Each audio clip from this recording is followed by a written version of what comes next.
반갑습니다. 한국금융개발원 강사 정문영입니다. 자, 이번 시간에는 유통관리사 19번째 시간으로 지난 시간에 이어서 매장의 레이아웃에 관련된 내용들 조금 더 살펴보고 또 이제 점포의 환경관리를 어떻게 해야 하는지 한번 살펴보도록 하겠습니다. 일단 유통관리사의 유통 마케팅 부분에서 매장의 레이아웃과 관련된 내용들 역시 시험에 많이 출제가 되고 자주 출제가 됩니다. 하지만 레이아웃 관련된 내용들 크게 이해라기보다 사실 그림을 보고 이해하시고 당연히 암기하시면 충분히 문제 속에서 답을 찾아낼 수 있도록 문제들이 출제가 됩니다. 그래서 이 내용들 주의 깊게 보시고 또한 환경관리 같은 경우도 사실상 여러분들이 매장에 방문했을 때를 생각하면서 역시 설명을 해드릴 테니까 그러한 내용들 역시 암기하시고 간단하게 기출문제 풀어보면 아마 여러분들이 이 내용에 대해서는 좀 쉽게 받아들이실 수 있지 않을까 생각을 합니다. 자, 한번 살펴보도록 하겠습니다. 자, 첫 번째는 매장 레이아웃의 기본 계획입니다. 근접성 계획 상품 라인의 근접 배치 여부를 매출과 직접 연결하여 계획을 수립하는 것을 말한다라고 이렇게 돼 있는데요.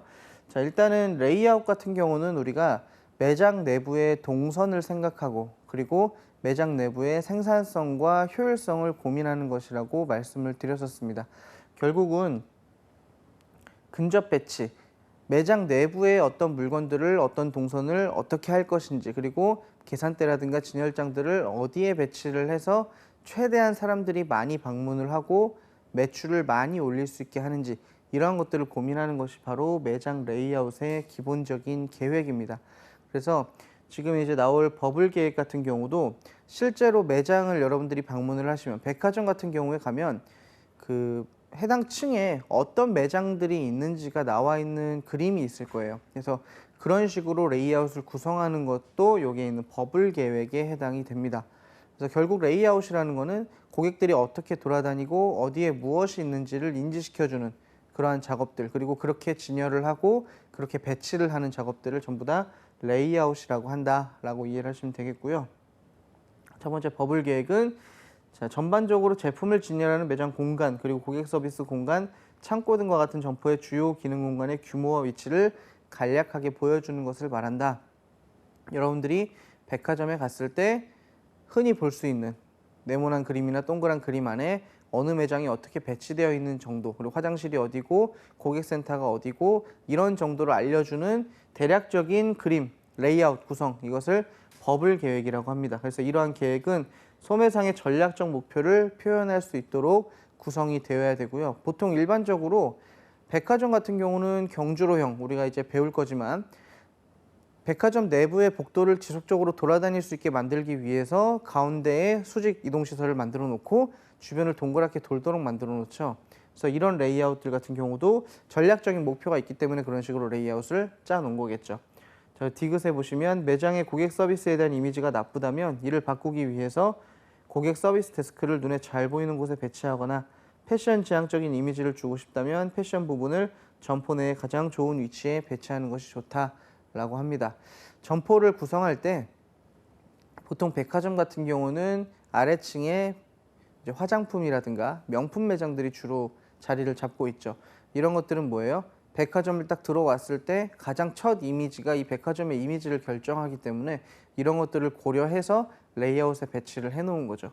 그리고 실제로 고객들이 무언가를 많이 요구해야 되고 물어봐야 되고 알아봐야 되는 그러한 점포의 구성이 되어 있다면 고객 서비스 센터나 고객에게 정보를 주는 그런 안내 데스크 같은 것들이 고객의 눈에 잘 보이도록 배치를 해놔야겠죠. 그래서 이런 것들을 고려해서 레이아웃을 구성해야 한다.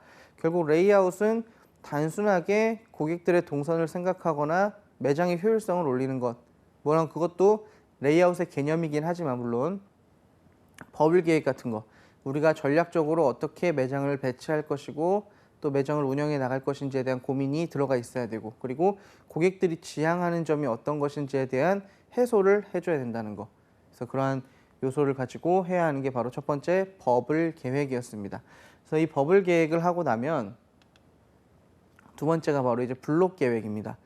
자, 버블 계획을 해서 간략하게 매장의 구성을 짜놨어요.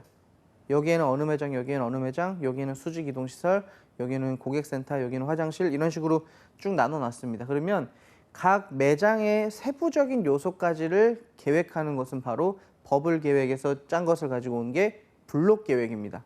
그래서 버블 계획으로 대략적인 전체 구성, 레이아웃을 짜놓고 이것을 가지고 매장 내부의 세부적인 계획들을 짜는 거, 이게 바로 블록 계획이죠. 그래서 기억해 보시면 버블 계획에서 간략하게 결정된 배치를 매장의 각 구성 부문의 실제 규모와 형태까지 세부적으로 결정하며 고객 서비스 공간, 창고 공간, 기능적 공간 각각은 기능적 필요나 크기에 따라서 적절하게 다시 배치하는 것을 얘기합니다. 그래서 1차적으로 버블 계획을 해놓고 전체적인 대략적인 레이아웃을 구성해놓고 거기에 세부적인 레이아웃들을 짜는 것을 이제 블록 계획이라고 한다. 자, 그리고 니은에 보시면 블록 계획은 거품 계획, 즉 버블 계획이죠.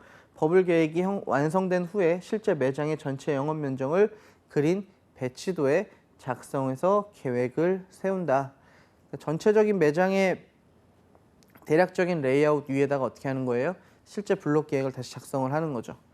따라서 점포를 기본적인 계획 원칙에 따라서 레이아웃을 하기 위해서는 점포의 특징에 따라 몇 가지 회전력에 맞춰야 한다. 점포가 어떻게 전략적으로 배치되어 있는지를 블록 계획을 통해서 다시 한번 살펴본다는 얘기로 보시면 됩니다. 자, 그리고 디귿에 보시면 대체로 몇 가지의 블록 계획 대안을 작성하고 점포의 전략적 목적과 기능성을 기준으로 평가하여 최종적으로 결정을 한다.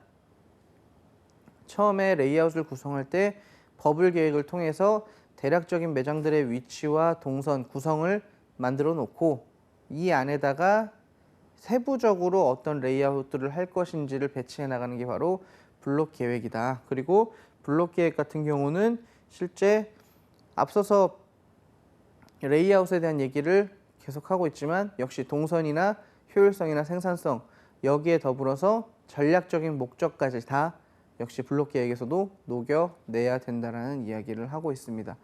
결국 레이아웃을 구성할 때는 단순하게 이 자리에는 어떤 매장 혹은 이 자리에는 어떤 거 이렇게 놓는 이런 구성이라기보다 이것을 놨을 때 어떤 전략적 효과가 있을 것인지 그리고 우리가 물건을 팔 때마다 어떤 매출의 효과가 있을 것인지 그리고 고객들이 어떻게 찾아와서 어떻게 이동을 하고 어떻게 본인들이 원하는 것, 고객들이 원하는 것을 얻어갈 수 있게 할 수 있는지 그리고 만족감을 얻도록 할 수 있는지를 고민을 해서 결국 레이아웃을 구성을 해야 한다는 이야기로 결론이 되는 거죠. 그래서 여러분들이 레이아웃이라는 말 그리고 문제에서 실제 레이아웃이라는 내용으로 문제가 출제됐을 때는 레이아웃이라는 것이 결국 매장 내부의 동선을 결정짓는 어떤 활동이구나. 그리고 그런 것들을 구성하는 활동이구나. 그래서 이거는 그냥 마구잡이로 하는 게 아니라 무조건 매출액만 보고 하는 게 아니라 고객들이 원하는 것을 이루어 주면서 우리의 전략적인 목표까지 이룰 수 있도록 배치를 해야 되는구나. 이렇게 기억을 하시면 될 것 같습니다. 그래서 레이아웃 같은 경우는 이렇게 보시면 되겠고요. 그렇다면 이제 점포의 레이아웃을 이런 식으로 구성을 하는데 구체적인 목적이 있겠죠. 물론 당연히 고객들을 많이 끌어들이고 돈을 많이 버는 거. 물론 이게 목적이 되겠죠. 하지만 구체적인 목적들을 보면 고객의 1번에 고객의 밀집을 막고 부문 간의 이동을 쉽게 하고 매장으로 상품 운반 설비 이동을 용이하게 하는 통로를 구성해야 한다. 레이아웃의 첫 번째 목표 항상 통로죠. 통로와 동선. 이게 가장 첫 번째 목적인데 고객들이 너무 많이 밀집이 되면 아무리 좋은 상품을 팔고 고객들이 원하는 것이 있다 하더라도 고객들이 동선에 혼선이 있기 때문에 잘 방문을 하려고 하지 않고 재구매를 하려고 하지 않습니다. 그래서 고객의 밀집을 막고 부문 간의 이동을 쉽게 하고 매장으로 상품 운반 설비의 이동을 용이하도록 이렇게 구성을 짜는 게 레이아웃의 목적이죠. 보통 그래서 레이아웃의 목적을 말 그대로 대놓고 우리가 돈 벌기 위한 거다라고 하지 않습니다. 혼선을 막기 위해서 혹은 통로를 잘 구성을 한다면 자연적으로 고객들이 방문해서 돈을 많이 벌게 해줄 거죠. 그래서 정확한 어떤 목적을 놓고 돈을 무조건 많이 번다라고 하기보다는 이런 동선 구성을 잘 한다 이렇게 보시면 되고요. 두 번째가 매장을 아무런 장애물이 없이 바라볼 수 있도록 구성을 해야 한다. 그러니까 당연히 고객들이 길을 지나가고 옆에 통로를 지나가고 동선 따라 이동을 하면서 매장의 내부 내용이 잘 보일 수 있도록 기본적으로 레이아웃을 구성을 해야 합니다. 매장이 뒤를 돌아 있거나 옆에 있거나 사이드로 돼 있어서 잘 보이지 않거나 일부분만 보이게 된다면 그 매장은 물건이 팔릴 확률이 적어지겠죠.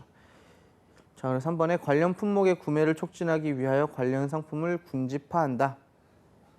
백화점이나 여러분들이 마트에 가보시면 비슷한 물건들끼리 다 모여 있죠. 비슷한 종류들끼리. 그래서 남성 패션, 여성 패션 이런 식으로 구성이 돼 있고 따로따로 다 떨어져 있지 않고 비슷한 종류들끼리 다 묶어 놓습니다. 그래서 결국은 관련 품목의 구매를 비교하고 사람들이 물론 구매를 하기 때문에 이러한 효과를 얻기 위해서 관련 상품들을 군집화해서 놓습니다.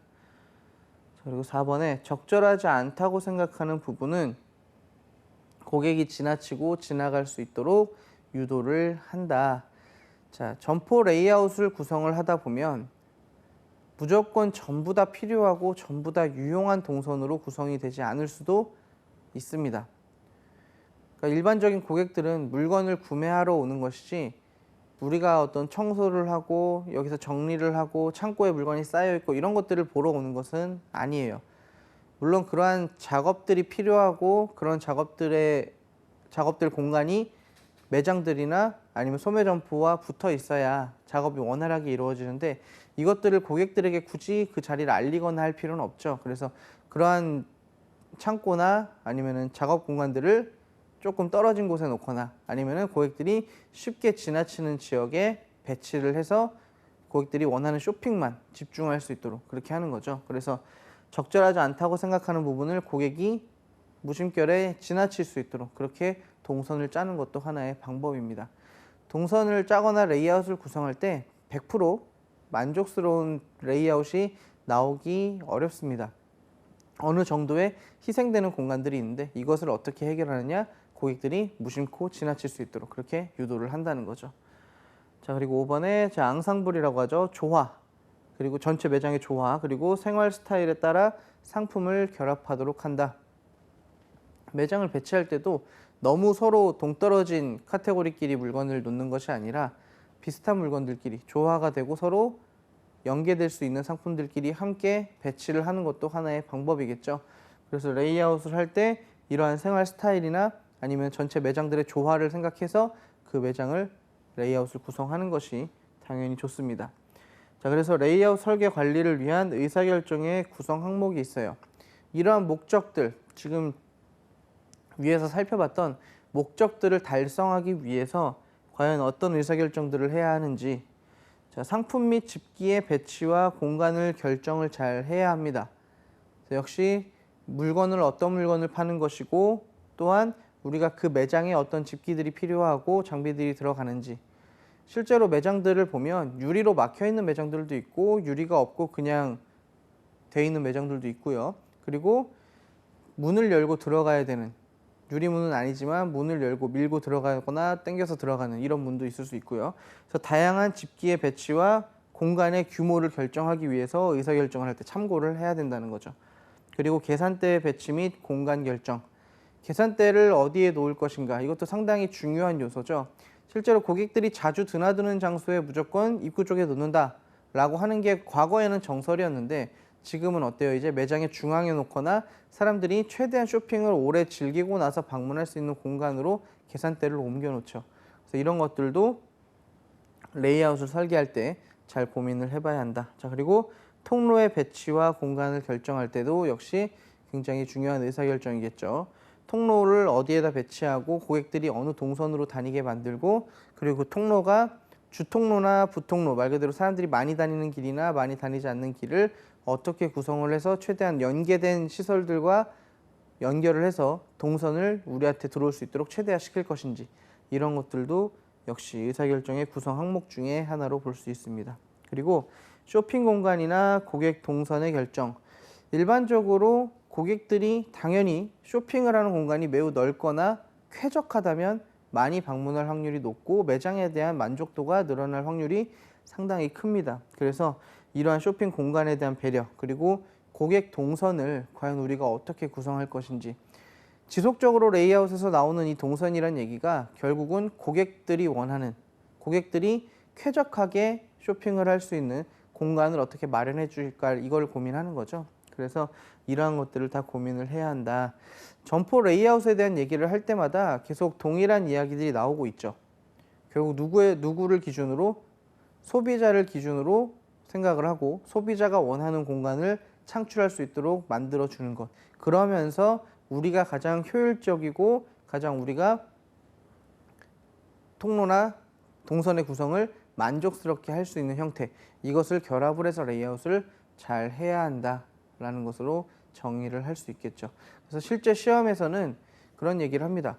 무조건 매장이 밝아야 한다.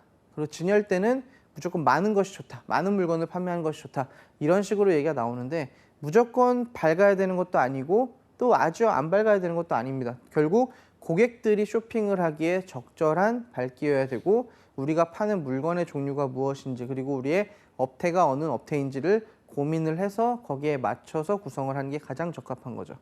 그리고 진열장 같은 경우도 진열장의 높이라든가 진열대의 페이스와 페이싱, 정면에 보이는 물건의 개수를 몇 개나 진열을 할 것인지 이런 것들을 고민할 때도 그냥 단순하게 무조건 많이, 그리고 고객들이 많이 찾으니까 이거는만 엄청 많이 놓는다 뭐 이런 식으로 하는 게 아니라 결국은 고객들이 원하지만 매장 내부에서 우리가 우리의 이익을 얻어가지만 최대한 효율적이고 최대한 생산성 있게 그렇게 배치를 하는 것이 좋은 거죠. 그래서 일단은 고객이 가장 먼저, 그 다음 우리 매장의 목표, 그래서 이거 두 개를 접목한 형태로 레이아웃을 하는 것이 가장 좋겠다라는 말.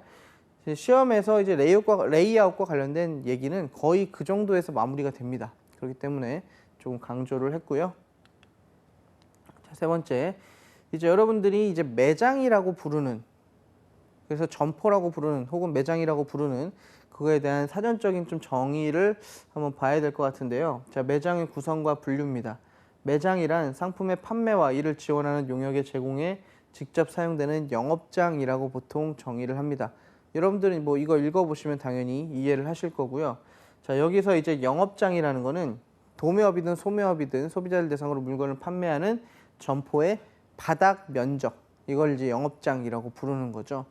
그래서 영업장이 넓다 하면 바닥 면적이 크다라고 보는 겁니다. 그래서 매장은 상품의 판매와 이외 수반하는 활동들이 이루어지는 공간이다. 이렇게 보시면 되겠고요.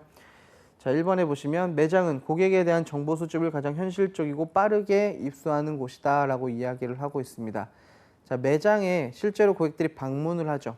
온라인 상태가 아니라 오프라인 대면 상태로 방문을 하면 고객들이 지나가면서 무심코 하는 말이 있을 수도 있고 또한 매장에 와서 찾는 물건들이 있을 수도 있고요. 또한 매장의 구성에 대해서 불평을 하는 경우도 있습니다. 그래서 이런 경우에 대해서 가장 현실적으로 정보 수집을 굉장히 빠르게 할 수 있죠. 이게 바로 매장의 장점이죠. 그리고 이러한 정보를 토대로 상품의 흐름이나 고객의 소비 흐름에 대한 추이도 쉽게 파악을 할 수가 있습니다. 고객들이 와서 똑같은 물건 혹은 비슷한 물건을 계속해서 요구하고 찾는다면 요즘에는 이러한 물건들이 많이 유행을 타고 있구나라는 것을 쉽게 눈치챌 수 있습니다. 자, 그리고 두 번째, 매장이란 소비자에게 판매하는 상품을 전시하고 판매하는 장소이자 점원들이 영업을 하는 장소로서 자, 장소, 상품, 고객 서비스를 매장 구성의 3요소라고 보통 부른다라고 합니다. 자, 장소라는 거는 일정한 공간이 있어야 되는 거죠. 매장이라고 부를 때는 바닥 면적이 있는 공간이어야 되고 반드시 상품을 취급을 해야 됩니다. 매장에서는. 그냥 문만 열어놓고 비어있는 거면은 그 매장이라고 하지 않죠. 그리고 고객 서비스, 고객에게 물건을 판매하고 상품에 대한 정보를 제공해주고 이러한 일들을 하는 곳이 바로 매장이다. 이렇게 이야기를 하고 있습니다. 자, 그래서 3번에 매장은 고객에게 상품을 판매하는 공간이므로 고객의 동선을 고려해야 하며 쇼핑이 편리하고 즐거움을 더해주는 기능을 갖춰야 한다. 자, 실제로 매장들이 단순하게 물건을 진열하고 판매하는 것이 아니라 매장에 들어왔을 때 무언가 만족감을 느낄 수 있도록 미적인 감각, 예를 들어서 그림을 걸어놓는다든가 아니면 디자인을 예쁘게 해서 매장 내부에 점포 분위기를 좋게 만들어 놓는다든가 이런 활동들을 많이 하죠. 그래서 이런 것들은 고객들이 매장에 대한 인상을 좋게 받으면 그만큼 물건을 구매할 확률이 올라가기 때문에 그렇게 구성을 해놓은 거라고 보시면 됩니다. 그래서 결국 정리를 하면 매장이라는 거는 물건을 판매하는 어떤 공간을 얘기를 하고 그 물건에는 그 공간이라는 장소와 그리고 물건을 판매하는 상품 그리고 그 안에서 고객에게 이루어지는 고객 서비스 이 세 가지가 매장이 갖추어야 할 요소다. 이렇게 기억을 해두시면 되겠습니다. 그래서 매장 같은 경우는 실제 여러분들이 이제 점포라고 부르는 똑같은 말입니다. 사실 영어로 이제 스토어라고 부르는 매장과 점포라는 말이 유사하게 사용되긴 하지만 굳이 매장이라고 했을 때는 물건을 판매하는 공간이다. 이렇게 조금 인지를 하시면 될 것 같습니다. 자, 그럼 이제 중요한 게 나오죠. 매장의 레이아웃을 구성할 때 어떻게 구성을 해야 하는지 그 첫 번째 시험에서 가장 많이 등장하는 레이아웃 방법입니다. 바로 격자형 레이아웃이라고 하는데요. 격자형이라고 하면 일정하게 칸이 나눠진 공간을 얘기를 합니다. 그래서 여러분들이 편의점에 들어가 보시면 실제 진열장이 일자 형태로 쭉쭉쭉 병렬식으로 나눠져 있죠. 이런 식으로 나눠져 있습니다. 그래서 여기를 통과하면서 이 동선들을 통과하면서 매장을 이용을 하게 되죠. 그래서 실제로 이러한 매장들을 이용할 때는 원하는 물건들을 그나마 최대한 빠르게 찾을 수가 있어요. 일정한 진열 공간이 있기 때문에 물건을 쉽게 찾을 수가 있고 또 동선이 단순하기 때문에 사람들이 반복적으로 물건을 구매할 때도 크게 어려워하지 않습니다. 그리고 실제로 격자형 같은 경우는 공간이 좀 좁은 매장의 규모가 좁은 곳에서 활용을 하기가 좀 쉬워요. 일정한 공간으로 물건을 배치하기 때문에 이제 뒤에 나올 자유형이나 경주로형 이런 거에 비해서 일정한 공간을 나눠서 물건을 배치하기 때문에 비교적 좁은 공간에서도 조금 활용이 가능한 장점이 있습니다. 주로 이제 편의점 같은 데서 많이 사용을 하죠. 편의품을 판매하는 편의점에서 많이 활용을 합니다. 자, 그 설명을 보시면 격자형 배치는 평행한 통로 양쪽으로 선반이 있습니다. 그림에 보셨듯이. 그리고 그 위에 상품을 진열해 놓는 것으로 계산대는 상점의 출구나 입구에 위치를 합니다. 그래서 중간에 있는 공간들은 다 물건을 판매하는 공간으로 놓죠. 또한 쇼케이스, 진열대, 계산대, 곤돌라 등 진열기구가 직각 상태로 되어 있다. 입구에서 들어가면 나를 마주보고 있기 때문에 직각이라고 이야기를 합니다. 그래서 직각 상태로 놓여져 있다. 이것을 바로 격자형 배치다라고 이야기를 합니다. 자, 그리고 니은의 격자형 배치는 이게 단점이죠. 미적으로 그렇게 아름답게 느껴지진 않습니다. 말 그대로 물건을 최대한 적은 공간에 많이 배치하기 위해서 하는 거기 때문에 미적으로는 그렇게 아름답게 느껴지진 않아요. 하지만 매장 전체를 둘러오면서 자기가 원하는 물건을 조금 쉽게 찾을 수 있는 장점은 있습니다. 진열장의 모양이 일정하고 동선이 일정하죠. 그렇기 때문에 이런 장점들이 있고요. 자, 디귿에 보시면 격자형 배치는 동일하게 규격화된 비품들을 사용하기 때문에 비용 면에서 상당히 효과적입니다. 여러 가지 모양이 다른 것들을 쓰는 게 아니라 좁은 공간에서 활용을 해야 되기 때문에 거의 표준화된 제품들로 비슷한 크기의 물건들을 비품들을 활용을 합니다. 그리고 표준화된 집기 배치가 가능해서 고객이 익숙해지기 쉽습니다. 그래서 매장에 대해서 내가 뭘 찾을 때 헤매지 않고 그냥 그 진열대 있는 근처만 가도 다 물건들을 볼 수 있도록 그렇게 구성을 해놓죠. 이게 격자형 배치다. 자, 리을에 보시면 통로는 쇼핑 고객과 쇼핑 카트가 지나갈 정도의 크기로 동일하게 설계되었기 때문에 다른 배치 형태에 비하여 공간의 효율성을 극대화시킬 수 있다라고 이야기를 합니다. 그래서 보통은 대형 할인점 같은 경우도 격자형으로 되어 있어요. 넓은 공간이 있긴 하지만 물론 그 공간을 최대한 많은 물건들을 채워서 효율적으로 쓰기 위해서 격자형 배치를 해놓죠. 그래서 보통 쇼핑카트가 지나갈 정도의 크기를 똑같이 통로는 다 동일하게 거의 길이가 되어 있습니다. 할인점에 가보시면 아시죠? 이렇게 진열장이 쫙 있고 그 사이에 다닐 수 있는 통로의 길이들이 거의 일정합니다. 그래서 다른 배치 형태에 비해서 공간을 최대한 좁은 공간에서도 효율적으로 쓸 수 있고 넓은 공간도 상대적으로 다른 데보다 많은 물건을 보유할 수 있는 이런 장점이 있는 게 바로 격자형 배치죠. 그래서 시험에서는 보통 격자형 배치에 대한 설명을 지문에 놓습니다. 지문에 놔주고 여러분들이 아, 이게 격자형 배치구나 라고 찾을 수 있도록 그렇게 문제를 물어봅니다. 그래서 격자형 배치할 때 기억하실 것은 입구에 들어갔을 때 선반이나 진열대가 직각 형태로 놓여져 있다. 내가 들어갔을 때 마주보고 있는 형태라서 직각이라고 이야기를 하고 또한 격자형 배치는 실제 공간이 좁은 공간에서도 효율적으로 활용할 수 있고 넓은, 물론 할인점이 굉장히 크고 넓지만 넓은 공간에서 상대적으로 많은 물건을 놓기 위해서 격자형 배치를 할 수 있다. 대신 격자형 배치는 똑같은 진열장의 모양과 똑같이 표준화된 비품들을 사용하기 때문에 별로 그렇게 매장이 아름답진 않다. 미적인 효과는 조금 적다. 하지만 미적인 효과가 적어도 실제 고객들이 매장에서 원하는 물건을 그나마 빠르게 찾을 수 있기 때문에 그런 장점들을 좀 지니고 있다. 그래서 기억을 하시고요. 그리고 격자형 같은 경우는 통로의 길이나 넓이가 거의 일정합니다. 동선의 통로들이. 그래서 이러한 공간상 효율성을 가져갈 수 있다라고 기억을 해두시면 되겠습니다. 그래서 격자형 같은 경우는 시험에서 정말 자주 나오기 때문에 물론 기출문제를 통해서 우리가 또 한번 살펴보겠지만 반드시 잘 기억을 해 놓으시면 되겠습니다. 자, 두 번째는 매장의 레이아웃 유형, 자유형입니다. 자유형은 말 그대로 우리가 격자형에서는 정확하게 규격마다 떨어진 공간으로 활용이 돼 있었는데 자유형에서는 그냥 말 그대로 자유롭게 돼 있습니다. 그래서 일정한 공간의 어떤 형식이나 동선의 형식이나 패턴이 없고 그냥 모양이 자유롭게 말 그대로 형성이 되어 있어요. 자, 설명을 보시면 기억에 자유형 배치는 비품과 통로를 비대칭적으로 배치하는 방법이다. 격자형일 때는 대칭적으로 비슷한 진열장으로 모양이 생겼었는데 자유형 배치는 비대칭적으로 배치한다. 그리고 패션 지향적인 점포에서 쓰이는 유형으로서 이는 모양이 같지 않은 집기를 사용하고 통로를 굴려 의식적으로 획일성을 주지를 않는다.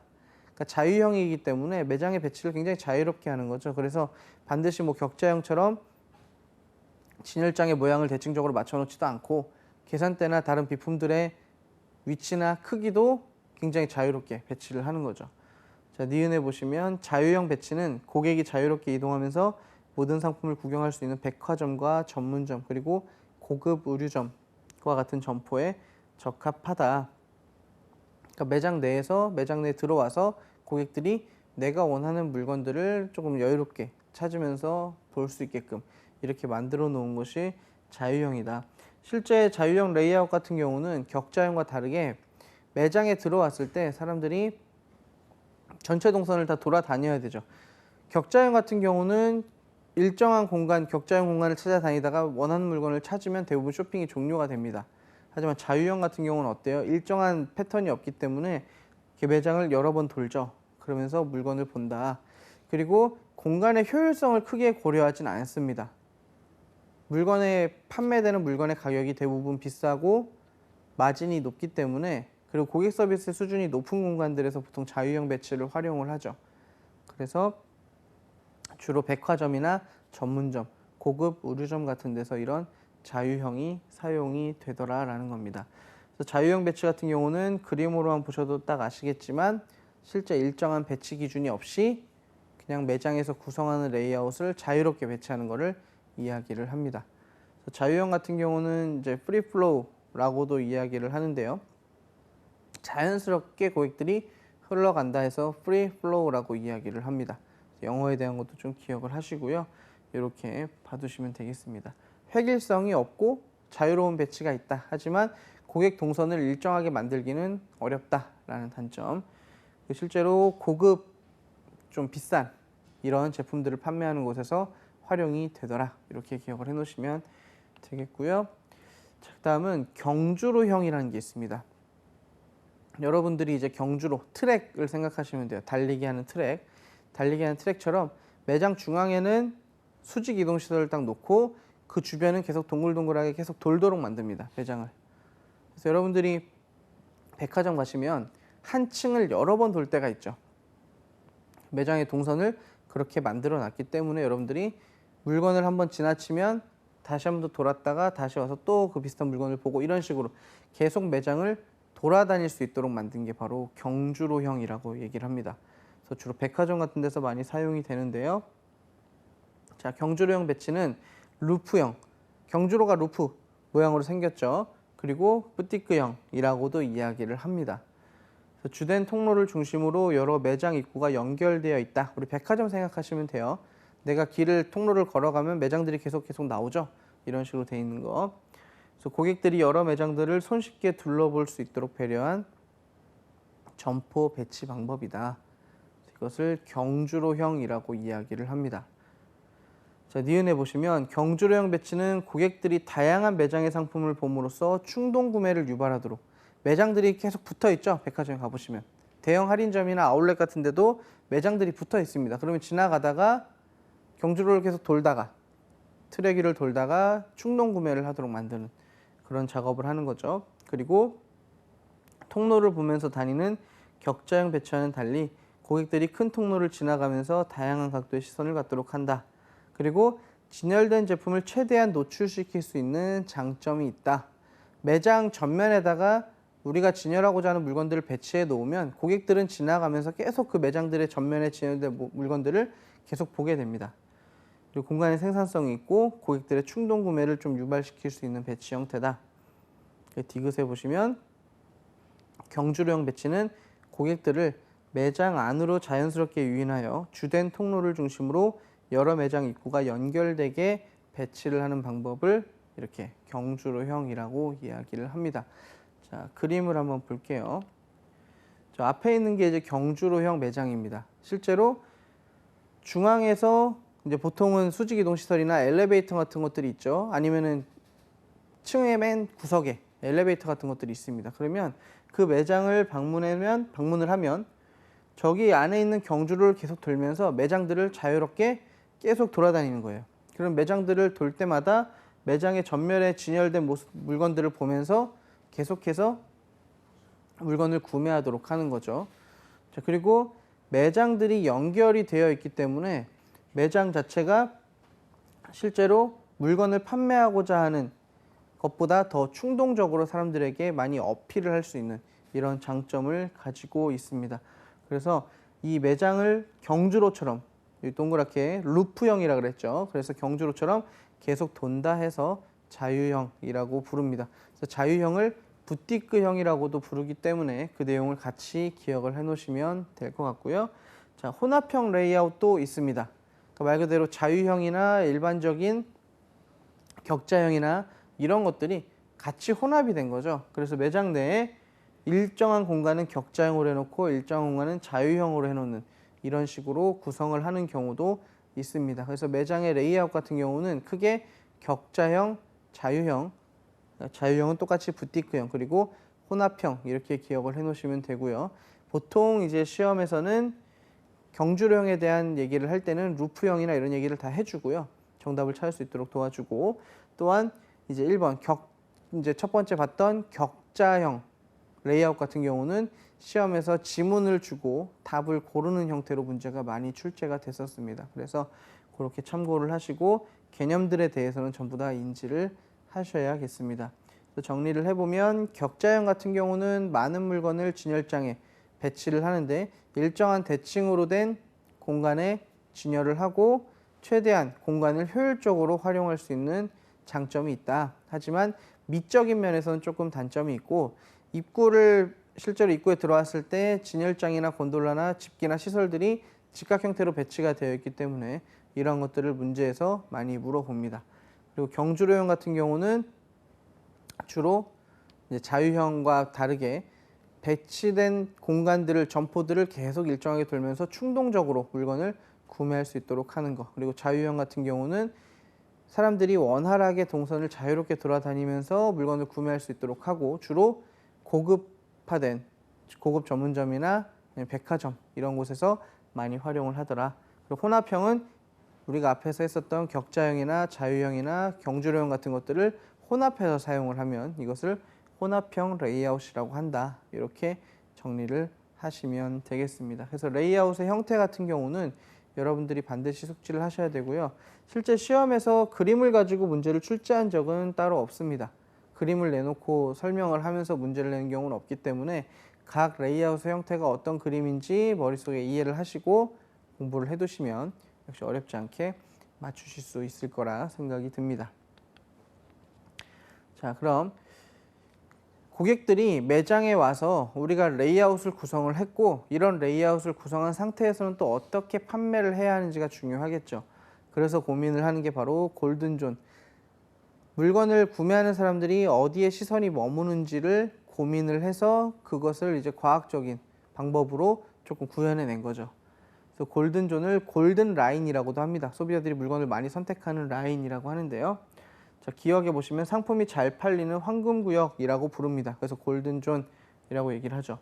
수직형 곤돌라의 경우, 즉 수직형 진열장 같은 경우는 75에서 135cm 범위, 이 정도를 사람들이 물건을 고르기를 가장 수월한 높이라고 이야기를 합니다.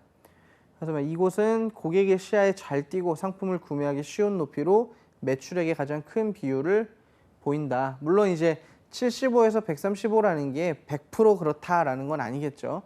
여태까지 있었던 과학적인 분석이나 연구의 통계로서 등장을 하는 내용이고, 실제 저 높이가 다소간의 차이는 있을 수 있습니다. 나라별로, 물건의 종류별로 차이는 있을 수 있지만 이런 형태를 골든존이라고 한다라는 것을 인지를 하시면 되겠고요. 니은에 보시면 영업 전략적으로 이 골든존에 디스플레이해야 하는 상품으로는 중점 판매 상품, 그리고 계절 상품, 캠페인 상품, 광고 상품 등을 들 수 있다. 자, 물건을 판매를 할 때 아무 물건이나 골든존에 놓는 것이 아니라 사람들이 그 당시에 많이 찾을 만한 것, 특히나 계절적 상품 같은 경우는 해당 시기가 되면 사람들이 물건을 계속 찾아요. 그럼 이러한 물건들은 골든존에 배치를 해서 사람들이 손쉽게 구매하도록 만들어주는 거죠. 그리고 캠페인 상품이나 광고 상품 같은 경우도 사람들이 꾸준하게 찾죠. 그럼 빨리 찾을 수 있는 물건들은 사람들이 빨리 구매하고 가장 눈에 잘 띄는 곳에 놔서 구매할 수 있도록 이렇게 만들어 놓는 겁니다.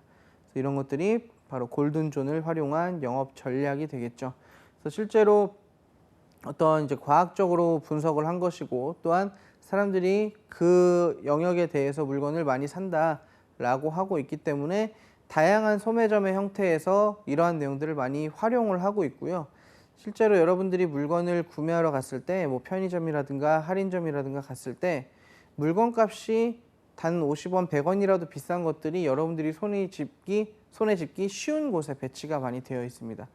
저 위에 있거나 저 아래에 있는 물건들은 상대적으로 싸거나 저렴한 물건들이 있을 가능성이 높아요. 그래서 이런 것들도 다 여러분들이 보는 시선의 높이를 고려를 해서 물건을 배치한 것이고, 시선이 가장 많이 띄는 곳에 가장 매출이 잘 되는, 매출이 잘 올라가는 상품들을 판매하는 것이 일반적입니다.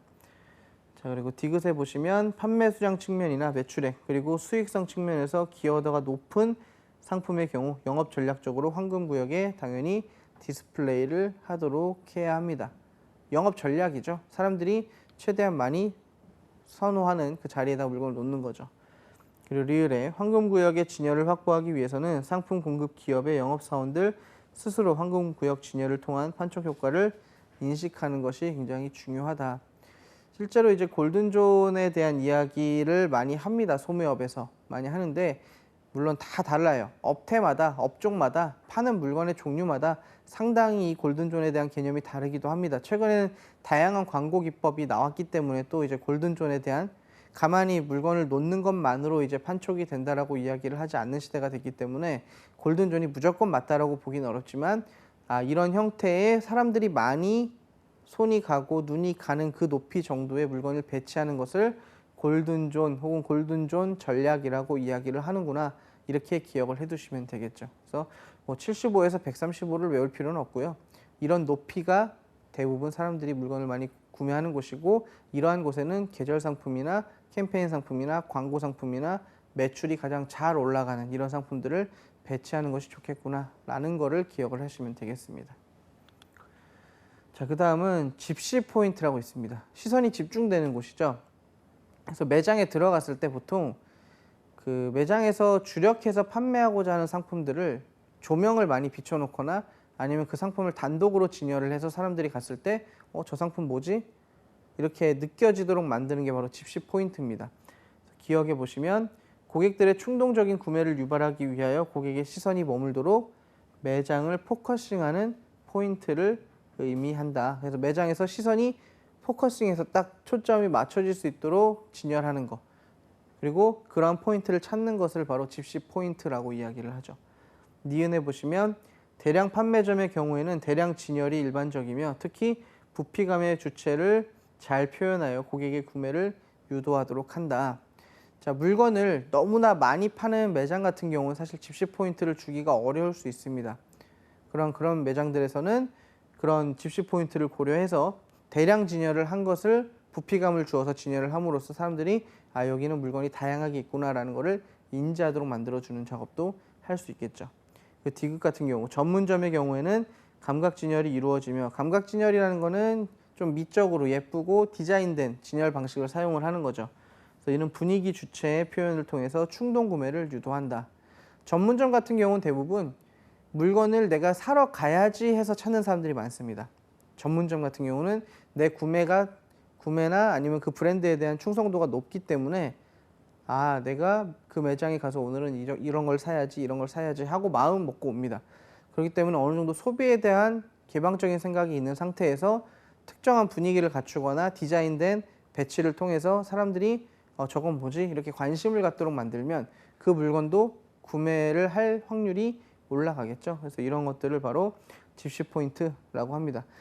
결국은 골든존이나 집시 포인트는 다 충동적인 구매를 유도하기 위한 거예요. 지금 목적적으로 사러 온 것들은 사실 어디에 있어도 다 찾아서 삽니다.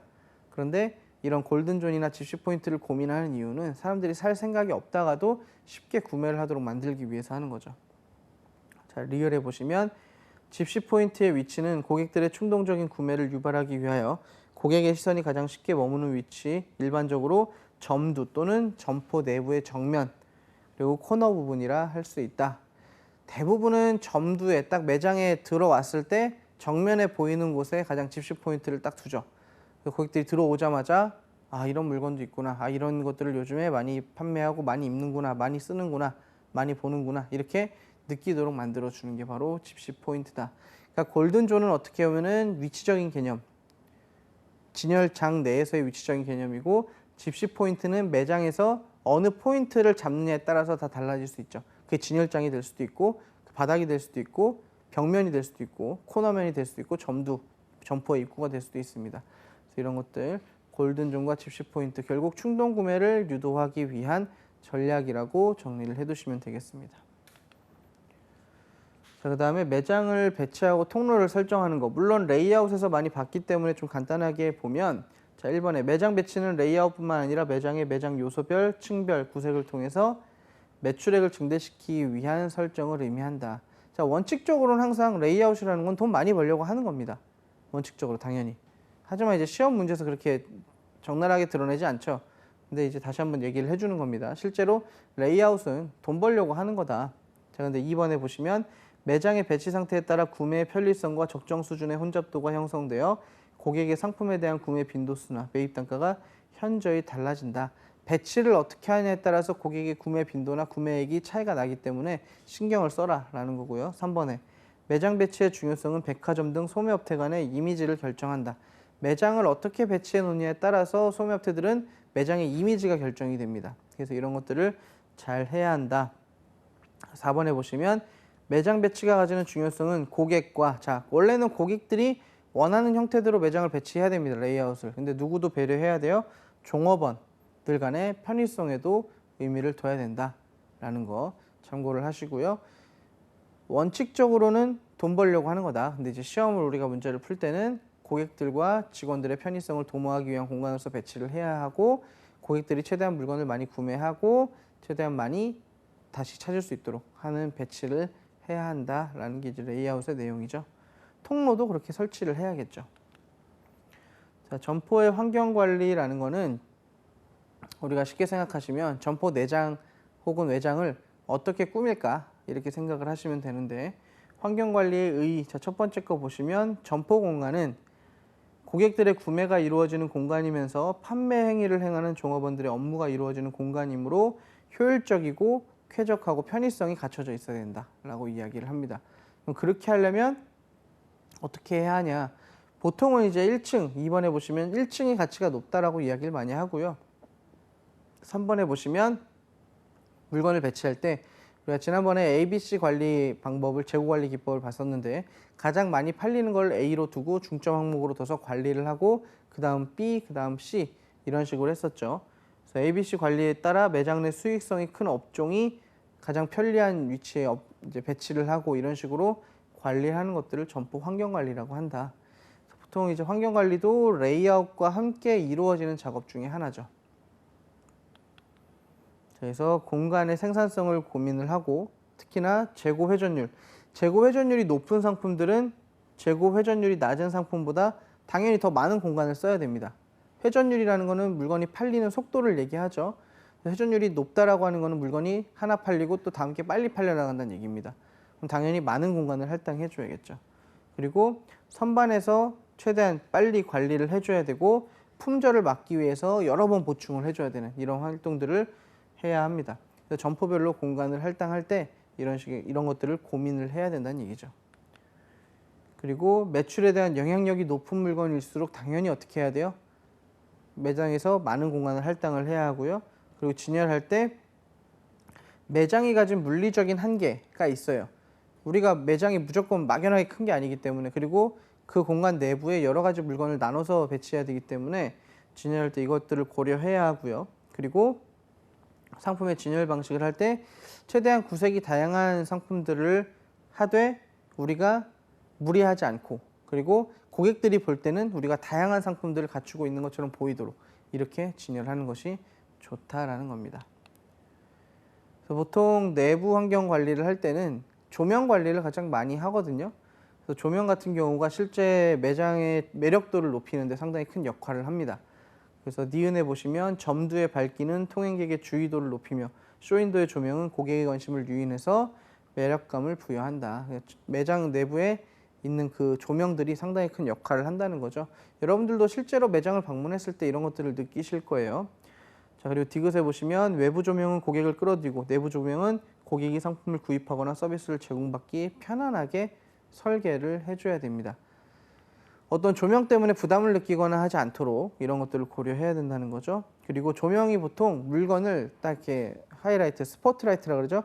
딱 비춰주는 것들은 대부분 물건에 대한 가치가 높거나 주력 상품일 경우가 높습니다. 그래서 이럴 때는 그 상품을 강조하는 효과를 가지기 위해서 조명을 스포트라이트 같은 것들을 활용할 수가 있다는 거죠.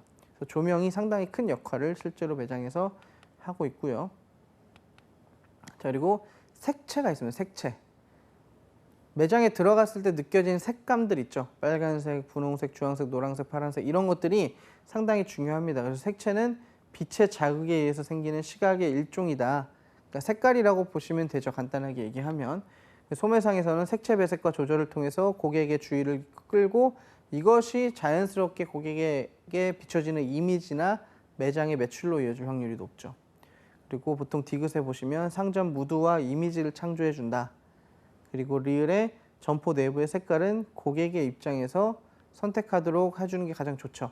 그러니까 우리가 기업에서 물론 당연히 배치를 할 때, 디자인을 할 때 색깔을 칠하지만 고객들이 주로 원하는 이미지, 그런 색깔들을 고려를 해서 매장의 내부의 색채들을 만들어주는 게 좋다라는 겁니다. 그리고 색채 기능은 보통 시각적인 기능으로 난색, 따뜻한 색이죠. 이런 것들은 팽창적이고 진출성을 나타내고 보통 한색, 차가운 색 계열은 신축적이고 후퇴성을 나타낸다. 그래서 심리적으로 보면 난색 계통은 보통 권태감을 좀 유발해서 사람들이 빠릿빠릿하게 물건을 구매하지 않도록 하고 그리고 한색 계통은 긴장감을 조금 조성해주는 특성을 가지고 있습니다. 우리가 파는 물건이 어떤 건지에 따라서 이런 것들을 잘 조절할 필요가 있겠죠. 그래서 실제로 뭐 난색이다, 한색이다 이래서 시험에 어떤 문제가 출제된 건 아니지만 이런 색채가 중요한 역할을 한다라고 기억을 해두시면 되겠습니다. 자, 그럼 기출문제들을 보시면 자, 레이아웃 문제가 이런 식으로 출제가 됩니다. 다음에서 설명하는 레이아웃의 종류는 주 통로와 직각을 이루고 있는 여러 단으로 구성된 선반들이 평행으로 늘어서 있다. 여러 단으로 돼 있는 선반들이 평행으로 늘어서 있다. 그리고 주 통로와 직각으로 이루어져 있다. 그 선반 위에 상품이 진열되어 있는 형태의 레이아웃이다. 자, 그리고 대형마트, 슈퍼마켓, 편의점 많은 물건을 좁은 공간에 혹은 좁은 공간은 아니지만 최대한 많은 물건을 공간의 효율성을 고려해서 배치하는 레이아웃 형태 바로 격자형 레이아웃이었죠. 격자형 레이아웃. 그래서 격자형 레이아웃이 이렇게 들어갔을 때 주 통로와 직각으로 이루어져 있고 여러 단으로 평행으로 이루어져 있고 선반에 많은 상품이 진열되어 있는 이런 형태를 격자형이라고 이야기를 합니다. 근데 이제 경주로형 같은 경우는 실제 매장에서 계속 뱅뱅뱅 돌도록 이렇게 구성을 해놓은 것을 이제 경주로형이라고 얘기를 하고요. 주로 백화점에서 많이 쓰이고요. 자유형 같은 경우는 매장 안에 특정한 형태나 패턴이 없이 레이아웃을 구성해 놓은 걸 얘기하는 거죠. 그래서 실제로 시험에서 자유형을 물어보는 게 좀 상당히 어렵긴 합니다. 정답을 고를 때 여러 가지 레이아웃이 다 섞여 있는 거기 때문에 좀 어렵고요. 수평형, 수직형 레이아웃 같은 경우는 수평형 당연히 평탄하게, 수직형 같은 경우는 물건을 최대한 아래 위로 배치하는 것을 이야기를 하는 거죠. 그래서 이런 레이아웃의 종류, 보통 격자형, 경주로형, 자유형 정도만 얘기를 하고 여기에 이제 추가가 되면 혼합형 정도로 이야기를 할 수 있겠죠. 레이아웃 종류 격자형이다. 잘 기억을 해두시고요.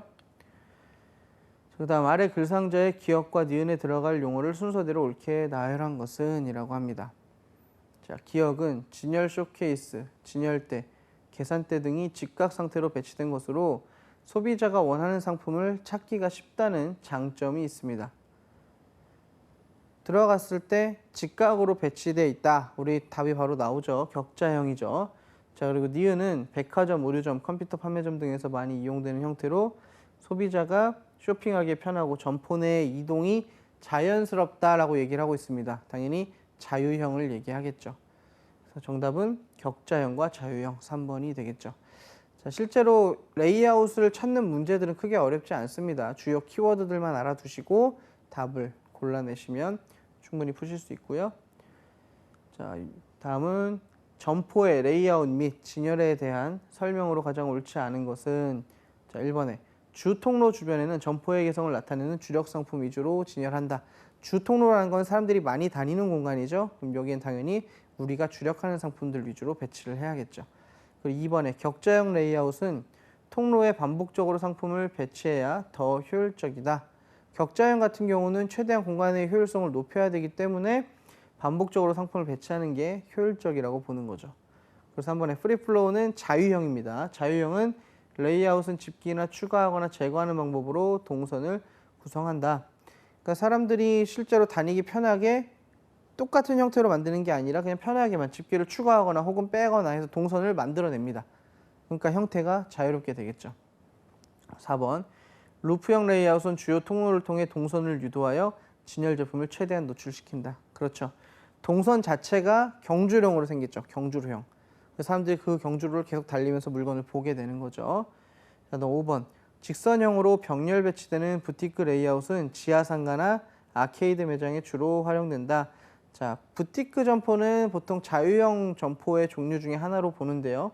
백화점이나 아니면 선물점 이런 곳에서 많이 활용이 됩니다. 그래서 5번이 틀리죠.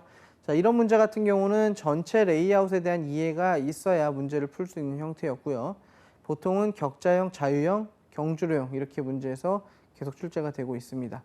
보통 혼합형 같은 경우는 자주 나오진 않고요. 하지만 뭐 다른 여러 가지가 혼합된 거니까 그렇게 큰 개념으로서 등장할 만한 문제는 아니고 보통 격자형, 자유형, 경주로형. 그래서 자유형을 프리플로우 그리고 경주로형을 루프형 이렇게 부른다는 거 같이 기억을 해 놓으시면 되겠습니다. 자, 그 다음은 진열에 대한 설명으로 가장 옳지 않은 것은 자, 1번에 조명, 색채, 특수 디자인으로 상품의 미적인 부분을 부각한다. 진열할 때 진열이라는 게 디스플레이죠. 일반적으로 사람들이 봤을 때 예쁘고 멋있어 보이게 하는 게 당연히 좋습니다. 그렇기 때문에 미적인 부분을 부각하는 것은 괜찮죠. 2번에 상품의 특색과 개성이 풍부하게 나타날 수 있도록 진열을 한다. 상품이 어떤 상품이고 이 상품에 대한 정보를 충분히 줄 수 있어야 고객들이 빠르게 선택을 할 수 있겠죠. 3번에 충동구매 상품에 대해서는 진열 공간을 넓게 할당한다. 최대한 사람들에게 많이 노출이 돼서 물건을 빠르게 단숨에 구매하도록 충동적으로 구매하도록 만들기 위해서는 공간을 많이 할당해 주는 게 좋겠죠. 그리고 4번에 연관 상품의 경우 쉽게 찾을 수 있도록 가까운 위치에 진열해야 한다. 사람들이 함께 구매하는 물건 같은 경우는 바로 그 자리에서 모두 다 한 번에 구매할 수 있도록 연관된 상품들은 모아서 같이 진열하는 것이 좋겠죠. 그리고 5번에 상품의 고급스러움을 강조하기 위해서는 점불 진열을 활용한다. 자, 점불 진열이라는 거는 여러분들이 매장에 가셨을 때 일정하게 그 할인점 같은 데 가셨을 때 과자나 통조림이나 라면 같은 거를 마구 막 쌓아 놓는 거 있죠. 막 쌓아 놓고 거기에 아무렇게나 놓은 다음에 할인한 상태로 물건을 주로 판매를 하죠. 그렇게 진열하는 걸 점불 진열이라고 합니다. 일정한 형태나 패턴이 없이 쌓아두고 진열하는 거예요. 그래서 보통 고급스러움을 강조하기 위해서 점불을 한다. 점불 진열 같은 경우는 물건을 빠르게 처리하고 충동적으로 구매시키기 위해서 하는 진열 방법이죠. 그래서 5번이 가장 옳지 않다 이렇게 됩니다. 그래서 점불 진열에 대한 얘기도 하나 기억을 하시면 되겠네요. 바구니 같은 데다가 막 물건을 넣어놓고 그렇게 판매를 하는 것을 점불 진열이라고 이야기를 합니다. 자, 소매점의 상품 진열에 대한 설명으로 옳지 않은 거, 자, 답만 좀 볼게요. 3번에 보시면, 자, 소매점에서는 최대한 충동적인 구매를 많이 하도록 만드는 게 이롭습니다. 그런데 3번에 보시면, 충동적 구매 대신 이성적인 구매를 유도하기 위해 다양한 팝 광고물을 이용한다. 자, 팝 광고라는 게 눈에 확 띄는 광고들을 얘기합니다. 근데 눈에 확 띄는 광고들, 어떤 피켓이나 말풍선 이런 걸 막 붙여놓는 경우가 있죠. 편의점 같은 데 가보시면. 이런 것들이 팝 광고입니다. 근데 팝 광고는 눈에 잘 띄게 해서 사람들이 물건을 충동적으로 구매하도록 만드는 건데, 팝 광고라는 게 지금 보시면 이성적인 구매를 유도한다? 당연히 아니겠죠. 그러니까 상품 진열 같은 거는 기본적으로 이성적인 구매를 해야 되는 경우도 있습니다. 가격이 비싸거나 설명이 많이 필요한 상품들은 그렇게 해야 하지만, 일반적인 소매점의 상품들은 대부분 충동적인 구매를 유도하기 위해서 진열을 하죠. 그렇기 때문에 팝 광고라는 거, 눈에 띄는 광고, 눈에 잘 띄도록 설명을 해놓고 뭘 붙여놓고 이렇게 하는 광고들은 이성적인 판단이 아니라 충동적인 구매를 하기 위해서 하는 거죠. 그래서 옳지 않은 거는 3번이 되겠습니다. 자, 오늘 내용 정리를 해보면 전체적으로 매장의 레이아웃에 대한 내용들 반복적으로 나왔지만 역시 통로나 동선을 고민하는 거, 그리고 매장의 생산성, 그리고 효율성을 고민하는 작업이라는 거 기억을 해두시면 되겠고요. 격자형, 그리고 경주로형, 자유형, 혼합형 이 네 가지 레이아웃에 대한 방법들은 반드시 기억을 해두셔야겠습니다. 그리고 점포를 구성할 때 일반적으로 진열은 충동적인 구매를 위한 것이고, 이러한 것들을 위해서 점포 진열을 고민하고 조명이나 색채 같은 것들을 고민을 하더라라는 겁니다. 그래서 점포의 환경은 매출액을 올리기 위해서 이렇게 진행이 되고 있는 거죠. 그래서 이렇게 기억을 하시고, 또한 기출문제까지 한번 내용을 봤습니다. 정리를 잘 하셔서 또 좋은 성과 있으시길 기대하겠습니다. 자, 오늘 강의는 여기까지 진행하도록 하겠습니다. 저는 한국금융개발원 강사 정문영이었습니다. 감사합니다.